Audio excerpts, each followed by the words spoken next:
일본의 수출 규제 등 국내 경제를 둘러싼 대내외 악재로 크게 출렁였던 국내 금융시장은 다소 진정되는 모습입니다. 어제 2020선으로 내려앉았던 코스피는 오늘 2030선대로 상승 출발했고 4% 폭락했던 코스닥도 오늘 오전 소폭 상승하고 있습니다. 일본이 우리의 고위급 대화 요청을 또 거부한 가운데 일본이 다음 달 2일 열릴 가기에서 우리나라를 수출 우대국에서 제외할 거란 전망이 나왔습니다. 시행은 다음 달 하순쯤으로 예상됩니다. 기업들이 느끼는 체감 경기가 한 달 만에 다시 내림세로 돌아섰습니다. 특히 설비 투자 감소와 중국의 저가 제품 유입으로 제조업 기업들의 다음 달 경기 전망은 더 나빴습니다. 과천 지식정보타운 내 1호 분양단지, 과천 프루지오 벨라르테 분양가가 시세의 절반 수준으로 결정됐습니다. 시공사가 원가도 나오지 않는 분양가라며 임대 후 분양까지 검토에 나서면서 다른 블록들 분양 일정에도 영향을 줄 것으로 보입니다. 이상 이 시각 주요 뉴스입니다.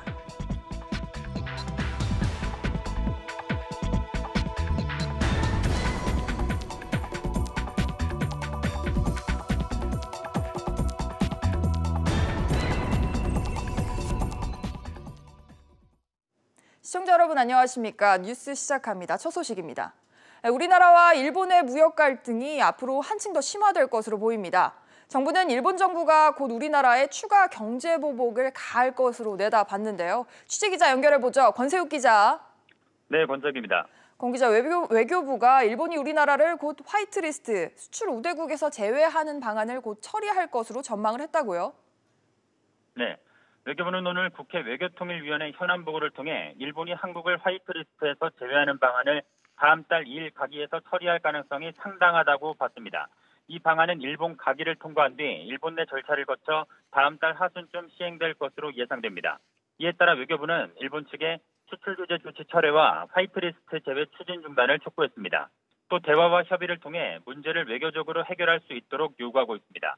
외교부는 일본 정부가 한국을 화이트리스트에서 배제하면 해당 조치가 부당하다는 점을 지적하고 깊은 유감을 표명할 계획입니다. 이와 함께 일본 측에 강제징용 문제 해결을 위한 한국 정부의 노력에 동참을 요구할 예정입니다. SBS CNBC 권재규입니다. 이런 가운데 우리 정부는 일본 추가 경제 보복을 대비하면서도 일본의 외교적 대화를 요구하고 있습니다. 하지만 일본 정부가 전혀 응하지 않고 있는 상황입니다. 취재기자 연결합니다. 김현우 기자. 네, 김현우입니다. 일본 정부가 우리의 대화를 또 피하고 있다고요? 네, 어제 유명희 통상교섭본부장은 다음 달 영내 포괄적 경제 동반자 협정 ICEP에서 장관급 회담을 하자는 제안을 일본이 일정상 이유로 거부했다고 밝혔습니다. 지난주 WTO 일반 이사회에서 우리 정부의 고위급 회담 제안에도 일본은 답변을 하지 않았습니다. 일본은 고위급 회담을 계속 거부할 가능성이 높습니다. 산케이 신문은 우리 정부가 강제징용 문제에 전향적인 해결책을 내놓기 전까지 아베 일본 총리는 문재인 대통령을 만나지 않을 방침이라고 전했습니다. 네, 그럼 이번 주 아세안 지역 안보 포럼에서 외교장관 회담은 어떻게 될까요? 네, 한일 양자회담이나 한미일 회담이 개최될지 여부는 여전히 불확실한 상태입니다.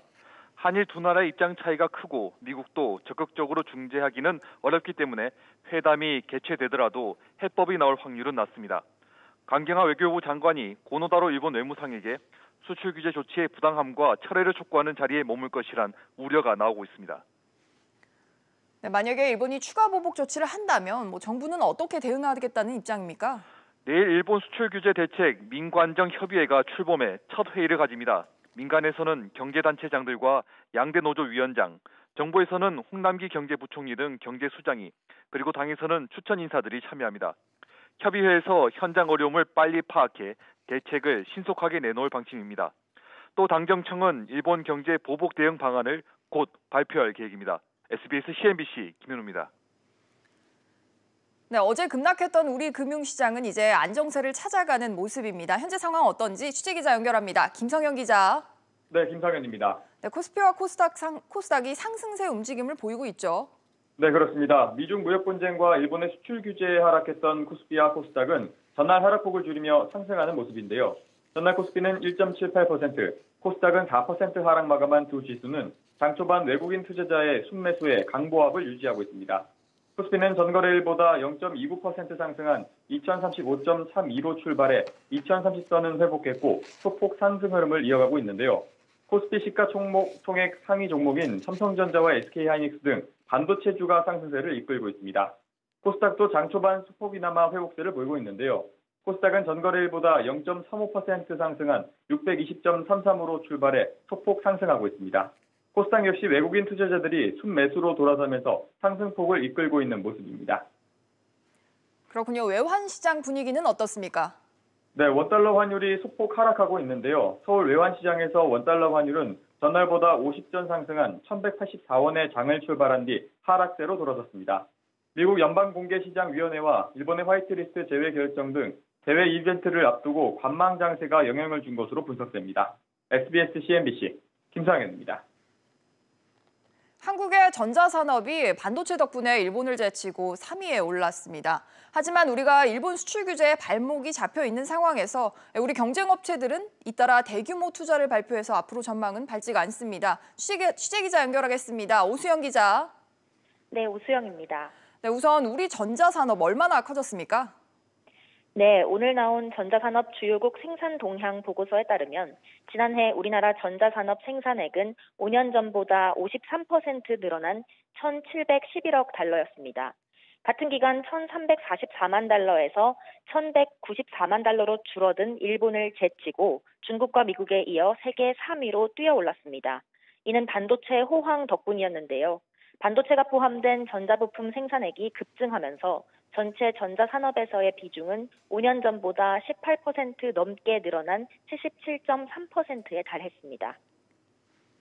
네, 이렇게 중요한 반도체가 지금 일본 수출 규제라는 악재를 만난 건데요. 이 사이에 해외 라이벌들은 대규모 투자를 집행하고 있다고요? 그렇습니다. 파운드리 세계 1위인 대만 TSMC와 비메모리 반도체 세계 1위인 미국의 인텔이 공격적 투자를 하고 있습니다. TSMC는 반도체 장비 엔지니어 등 3,000명 이상을 올해 추가로 뽑을 계획입니다. 파운드리 세계 2위인 삼성전자와의 격차를 벌리겠다는 의도로 풀이됩니다. 삼성전자와 반도체 매출 1위 자리를 다투고 있는 인텔은 지난달 노트북용 10나노미터 프로세서 대량 생산을 시작했습니다. 역시 지난달 데이터 센터용 기술 기업인 베어풋 네트워크를 인수하기도 했습니다. 반면 삼성전자와 SK하이닉스는 일본의 수출 규제가 장기화되면 반도체 생산 공정이 멈추는 최악의 상황까지 우려하고 있습니다. SBS CNBC 오수영입니다. 일본의 수출 규제에 따른 불매운동 영향으로 올여름 휴가철 일본을 찾는 관광객은 줄고 대신 제주나 싱가포르 등 다른 근거리 여행지의 인기가 높아진 것으로 나타났습니다. 지마켓과 옥션 등에 따르면 이달 1일부터 4주간 일본 항공권 매출은 지난해 같은 기간보다 38% 줄었습니다. 반면 싱가포르는 52%, 대만 항공권은 38% 증가한 것으로 집계됐습니다. 이외에도 마카오와 홍콩, 러시아 블라디보스토크 등 근거리 해외 노선도 높은 매출 신장률을 보였고 또 같은 기간 제주도 호텔 매출도 지난해보다 131% 높아진 것으로 조사됐습니다. 다음 소식입니다. 이달 들어서 제조업을 중심으로 기업들의 체감 경기가 하락했습니다. 특히 일본 경제 보복이 본격화될 것으로 예상되는 다음 달에 대한 전망은 더 어두워졌는데요. 취재기자 연결해보죠. 장가희 기자. 네, 장가희입니다. 장 기자, 제조업체들의 체감 경기 지수가 하락하고 있어요. 네, 그렇습니다. 자동차 부품 수출 감소로 내수, 중소기업의 체감 경기가 대폭 악화됐기 때문인데요. 한국은행에 따르면 이번 달 제조업 업황 지수는 73으로 지난달보다 2포인트 하락했습니다. 기업이 인식하는 경기 상황이 100 미만이면 경기를 비관하는 기업이 낙관하는 기업보다 많다는 의미인데요. 이 제조업 중에서도 자동차와 1차 금속 업황 지수가 많이 떨어졌습니다. 자동차의 경우 휴가철 영업일수가 줄어든 데다 부품 수출이 부진했기 때문입니다. 1차 금속은 전방산업인 건설업 부진과 비수기 영향에 7포인트 내렸습니다. 최근 일본의 수출 규제로 우리 기업에 대한 우려가 커지고 있는데 실제로 영향이 좀 있었습니까? 네, 한국은행은 아직 일본의 수출 규제 조치가 현실화되지 않았기 때문에 기업들의 피해가 크게 드러나진 않았다고 설명했습니다. 하지만 불확실한 경제 상황이 지속되면서 다음 달 전망은 부정적이었는데요. 전 산업의 8월 업황 전망 지수는 4포인트 하락했고 이 중 제조업 전망은 4포인트 떨어졌습니다. 특히 설비 투자 둔화로 기타 기계, 장비 업종 등을 중심으로 악화될 것으로 전망됐습니다. 제조업 중에서도 대기업은 1포인트, 중소기업은 6포인트 하락했습니다. 기업들의 경영 애로사항으로는 내수 부진이 가장 많은 비중을 차지했고 불확실한 경제 상황이 뒤를 이었습니다. SBS CNBC 장가입니다. 한편 오늘부터 미국과 중국의 무역 협상이 재개됩니다. 이틀간 상하이에서 고위급 면담이 이루어지는데요. 취재기자 연결해서 알아보죠. 류정은 기자. 네, 류정은입니다. 오늘부터 회담이 열린다고요. 어떤 내용이 양국 간에 오갈 것으로 보입니까? 네, 스티븐 문누신 재무장관과 로버트 라이트하이저 무역대표부 대표가 이끄는 미국 협상단은 중국 상하이에서 류호 중국 부총리의 중국 대표단과 만날 예정입니다. 이번 협상은 지난 5월 초 협상이 중단된 뒤 80여일 만입니다. 이틀간의 만남에서 양국은 구주적 문제에 대한 합의보단 낮은 수준의 스몰 딜을 합의할 가능성이 커 보입니다. 네, 빅딜이 아니라 스몰딜이라면 어떤 작은 수준의 합의라는 건데 구체적으로 어떤 것을 뜻합니까? 네, 미국의 관세 철폐, 중국의 국유 기업 지원 중단 등의 구조적 문제가 아니라 화해의 제재 문제, 농산물 무역 등 작은 문제부터 풀어나갈 거란 관측인데요. 지난 5월 초에 열린 무역 협상을 결렬시킨 구조적 문제에 대한 돌파구를 이번에도 마련하기란 어렵다는 게 중론입니다. 중국이 미국산 농산물을 추가로 구매하고 미국은 중국 통신장비 업체 화웨이에 대한 제재를 완화하는 낮은 단계의 합의를 이끌어낼 것이라는 전망이 나옵니다. 그러나 일각에선 양국 간 스몰딜도 쉽지 않을 거란 전망이 나오는데요. 중국의 입장이 5월 초 결렬 당시보다 강경해졌고 미국도 경제가 순항 중이어서 협상이 타결될 전망이 크지 않을 거란 의견도 나옵니다. SBS CNBC 류정훈입니다. 여야가 다음 달 1일에 본회의를 열고 추가 경정 예산안을 처리하기로 합의해서 그동안 중단됐던 추경 심사가 오늘부터 다시 시작됩니다. 취재기자 연결합니다. 정인아 기자. 네, 정인아입니다. 네, 그동안 난항이 있었는데 여야가 극적으로 7월 임시국회 일정에 합의를 했습니다. 네, 어제 저녁 더불어민주당과 자유한국당, 바른미래당 원내대표들이 다음 달 1일 본회의에서 추경안을 처리하기로 합의했는데요. 이에 따라 오늘부터 국회 예산결산특별위원회는 조정소위를 열어 추경 심사를 다시 시작하게 됐습니다. 예결위 심사가 대가동된 건 이달 22일에 김재원 예결위원장이 추경 심사 전면 중단을 발표한 이후로 8일 만인데요. 당시 김 위원장은 일본 수출 규제에 대응하기 위한 추경 예산 증액안과 관련해서 정부의 자료 제출이 미흡하다는 이유로 추경 심사를 중단한다고 밝혔습니다. 다음 달 1일 본회의에서 추경안이 통과가 되면 국회에 제출된 지는 거의 100여일 만에 통과가 되는 거죠. 맞습니다. 이번 본회의에서 추경안이 처리되면 역대 두 번째 늑장 추경이 되는 건데요. 김대중 정부 때인 2000년도에 107일이 걸렸던 것에 이어 추경 통과에 가장 오랜 시간이 걸린 겁니다. 청와대는 여야 합의를 두고 추경이 원만하게 처리돼 일본 수출 규제와 관련한 지원이 신속하게 이루어지길 기대한다며 입장을 밝혔습니다. 그러나 그동안 야당이 추경안 내용이 부실하다고 지적해왔던 것을 감안하면 추경안이 본회의를 통과하기까지 거센 공방이 있을 것으로 보입니다. SBS CNBC 정인아입니다. 현대자동차 노조가 어제부터 파업을 두고 찬반 투표를 진행하고 있습니다. 조선업계도 파업 수순을 밟을 것으로 보여서 다음 달 노동계에는 대규모 파업 투쟁이 전개될 것으로 보이는데요. 취재기자 연결하겠습니다. 엄하은 기자. 네, 엄하은입니다. 네, 먼저 현대차 노조의 투표 결과는 언제쯤 나올 예정입니까?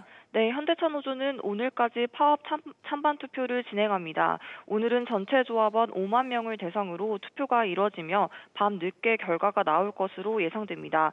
기아차 노조 역시 오늘부터 파업 찬반 투표를 진행하는데요.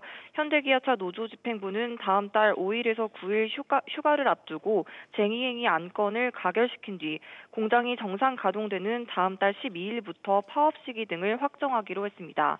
현대기아차 노조가 실제 파업에 나서면 지난 2012년부터 8년 연속 파업이 현실화됩니다. 그렇군요. 노조의 요구사항은 어떻게 됩니까? 현대기아차 노조는 기본급 12만 3,526원 인상과 지난해 당기 순이익 30% 성과급 지급, 그리고 최대만 64세까지 정년 연장을 요구하고 있습니다. 특히 현대차는 상여금을 통상임금에 포함시켜야 한다고 주장하고 있습니다. 한국-GM과 르노-삼성차 노조도 비슷한 상황인데요. 앞서 한국-GM 노조는 지난주 임금협상 결렬을 선언하고 쟁의권 확보에 나선 상황이고 르노-삼성차 노조는 자체 임금협상안을 마련해 여름 휴가가 끝나는 다음 달 8일 이후 사측의 최종 요구안을 전달할 예정입니다. 네, 자동차 업계에 이렇게 긴장감이 고조되고 있는데 한편으로는 조선업계도 파업 가능성이 높아지고 있다고요. 네, 현대중공업의 대우조선해양 인수에 반대하는 조선업계 노조 역시 파업에 나설 것으로 보입니다. 조합원 1만 5천여 명이 속한 현대중공업과 대우조선해양 노조는 이미 쟁의행위 안건을 가결했는데요. 여름휴가가 끝나는 다음 달 중순부터 부분 파업 등에 나설 것으로 전망됩니다. SBS CNBC 엄하은입니다. 행동주의 사모펀드인 KCGI가 아시아나항공 인수전 참여를 검토하고 있습니다. 하지만 실현 가능성은 낮다라는 전망이 나오고 있는데요. 자세한 소식 취재기자 연결하겠습니다. 이한나 기자. 네, 이한나입니다. 이 기자, KCGI가 아시아나항공 인수를 검토 중이라고요? 네, KCGI가 아시아나항공 매각을 위한 예비 입찰 참여를 검토 중이라고 밝혔습니다. 현재 KCGI는 아시아나항공 매각 주관사인 크레디트 스위스에 투자 설명서를 요청한 상황입니다. KCGI는 대한항공의 모기업인 한신칼의 2대 주주로 이번 아시아나항공 인수에 성공할 경우 국내 대표 항공사 2곳의 경영에 참여하게 됩니다. 네, 그런데 실제 인수 가능성은 낮아 보인다. 이런 전망은 왜 나오는 겁니까? 네, 업계에서는 KCGI가 실제 인수까지 가기는 어려울 것으로 보고 있습니다. 우선 국적 항공사 2곳의 경영에 모두 참여하게 된다면 독과점 문제가 불거질 수 있습니다. 인수를 위한 펀드 자금 조달도 쉽지 않을 것으로 보입니다. 또 아시아나항공 채권단은 사모펀드와 같은 재무적 투자자의 단독 입찰을 제한하고 있습니다. 때문에 KCGI는 손잡을 전략적 투자자가 필요한데요. 함께할 국내 대기업을 찾는 것도 쉽지는 않은 상황입니다. 이 같은 현실적인 요인으로 KCGI가 실제로 인수전에 참여하더라도 우선 협상 대상자로 선정되기는 힘들 것이라는 전망입니다. SBS CNBC 이한나입니다. 다음은 부동산 소식입니다. 경기도 과천 지식정보타운의 첫 민간 아파트 분양가가 주변 시세에 훨씬 못 미치는 가격에 설정이 되면서 고민이 깊어지고 있습니다. 시공사인 대우건설은 이 정도라면 원가도 맞추기 힘들다면서 선분양 대신 임대 후 분양을 검토하고 있습니다. 취재기자 연결해봅니다. 김한진 기자. 네, 김한진입니다. 네, 우선 분양가가 얼마나 낮길래 이런 얘기가 나오는 겁니까? 네, 과천시 분양가심의위원회는 지난 26일 경기 과천 지식정보타운 내 첫 일반 분양단지인 프루지오 벨라르테 분양가를 3.3제곱미터당 2,205만 원으로 결정했습니다. 당초 시공사인 대우건설 측은 2,600만 원대를 제시했으나 심의 과정에서 대폭 깎인 건데요. 인근 민간 택지에 건축 중인 아파트들 분양가보다 3.3제곱미터당 1,000만 원 이상 낮은 수준입니다. 이 단지는 공공택지에 짓는 아파트로 분양가 상한제를 적용받는데요. 분양가 심의위에서 건설사가 받을 수 있는 건축비 상한선인 기본형 건축비를 15%가량 줄이며 전체 분양가를 낮춘 겁니다. 그동안 경실련 등 시민단체들이 기본형 건축비에 포함된 건설사 이윤이 과도하다며 지속적으로 문제를 제기해온 것이 이번 분양가 인하에 영향을 미친 것으로 보입니다. 과천 지식정보타운 내 다른 블록에서 공급되는 공공분양단지인 과천 제이드 자이도 3.3제곱미터당 2,300만 원 안팎의 분양가가 예정됐었는데요. 경실련이 분양가가 비싸다며 문제를 제기했고 김현미 국토교통부 장관도 비싸다고 언급하면서 분양이 중단된 상태입니다. 그렇군요. 그럼 이번에 정해진 그 분양가로 실제로 분양이 진행되는 겁니까? 상황을 좀 지켜봐야 할 것 같습니다. 대우건설 측은 원가도 나오지 않는 분양가라며 일단 임대로 전환한 다음 분양으로 공급하는 방안 등 다양한 대안을 고민 중이라고 밝혔습니다. 예상보다 낮게 책정된 분양가에 지식정보타운 안에 있는 다른 아파트 분양 일정도 차질을 빚을 것으로 보이는데요. 이번 프루지오 벨라르테 분양 방식에 따라 같은 대우건설 컨소시엄 안에 있는 다른 아파트 단지들도 선분양이냐 아니면 임대 후 분양이냐 등의 방식을 결정할 것으로 보입니다. SBS CNBC 김한지입니다. 금융지주 회장과 은행장 등 금융권 CEO들이 오는 하반기부터 줄줄이 임기 만료를 앞두고 있습니다. 개각도 임박한 시점이어서 금융권에 한바탕 인사태풍이 몰아칠 것으로 전망됩니다. 취재기자 연결합니다. 손석우 기자. 네, 손석우입니다. 우선 은행권에서는 어떤 곳들이 CEO 임기 만료를 앞두고 있습니까? 임기 만료가 가장 코앞으로 닥친 은행장은 국내 1호 인터넷 전문은행 K뱅크의 수장 심성훈 행장입니다. 심 행장은 K뱅크의 초대 행장으로 2년여간 K뱅크를 이끌었고 오는 9월 임기가 끝납니다. 심 행장은 K뱅크 설립을 주도한 KT 임원 출신으로 연임에 성공할지는 미지수입니다. K뱅크가 유상증자에 어려움을 겪는 현 상황에 이른바 KT 책임론이 불거지고 있기 때문입니다. 다음으로 허인 KB국민은행장은 오는 11월 임기가 끝나는데요. 허 행장은 윤종규 KT금융지주 회장의 신임이 두터운 것으로 알려져 있어 연임이 유력한 것으로 전해지고 있습니다.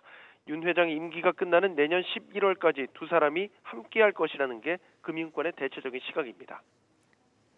네, 국책은행인 IBK 기업은행의 차기 행장 인선도 많은 관심을 받고 있죠. 그렇습니다. IBK 기업은행장은 금융위원장 제청으로 대통령이 임명하기 때문에 정부의 입김이 강하게 작용할 수밖에 없는데요. 현 김도진 행장이 연임할 가능성과 함께 내부 승진설 등 다양한 시나리오가 있습니다. 하지만 가장 논란이 되는 것은 관료 출신의 선임인데요. 만약 관료 출신이 차기 은행장에 선임되면 2010년 첫 내부 출신 행장이 배출된 이후에 9년 만에 다시 과거로 되돌아가는 셈이어서 낙하산 인사 논란 등이 제기될 것으로 보입니다. 그렇군요. 올해가 지나고 내년 초에는 금융지주 회장 인선이 초미의 관심사가 된다고요? 네, 내년 3월에 조용병 신한금융지주 회장과 손태승 우리금융지주 회장이 나란히 임기가 끝납니다. 올해 말부터 차기 회장 인선 절차를 시작해서 연말께에는 연임 혹은 교체가 결정되는데요. 이 조용병 회장은 비은행 부문 인수합병을 통해 리딩뱅크 지위를 공고히 했다는 평가를 받고 있지만 현재 재판이 진행 중인 채용비리 관련 혐의가 변수가 될 전망입니다. 손태승 회장은 올해 초 그룹을 지주사 체제로 전환하고 안착했다는 데 기여했다는 데 평을 받고 있어 연임이 유력한 것으로 전해지고 있습니다. 다만 회장직과 은행장직을 분리해서 은행장직을 내놓을 가능성이 거론되고 있습니다. SBS CNBC 손석우입니다. 아르바이트생의 절반가량은 내년도 최저임금 결정액에 대해 기대했던 수준으로 평가하는 것으로 조사됐습니다. 아르바이트 포털 알바몬이 알바생 1,600여 명을 대상으로 설문조사를 진행한 결과 전체의 50%가 내년도 최저임금 8,590원이 기대했던 수준이라고 답했습니다. 기대보다 낮다는 답변은 36%를 차지했습니다.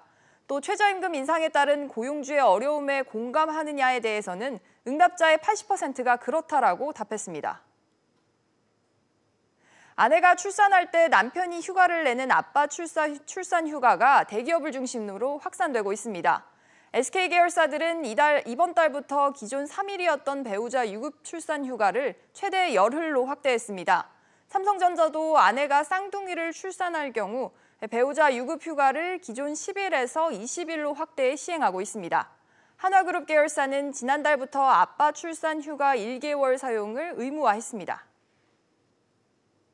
세계 최대 차량 호출 서비스 업체인 우버가 직원 400명을 감원합니다. CNN 등 미 현지 언론은 우버가 1,200여 명에 달하는 전 세계 자사 마케팅 인력 중 3분의 1에 해당하는 인원을 해고하기로 했다고 보도했습니다.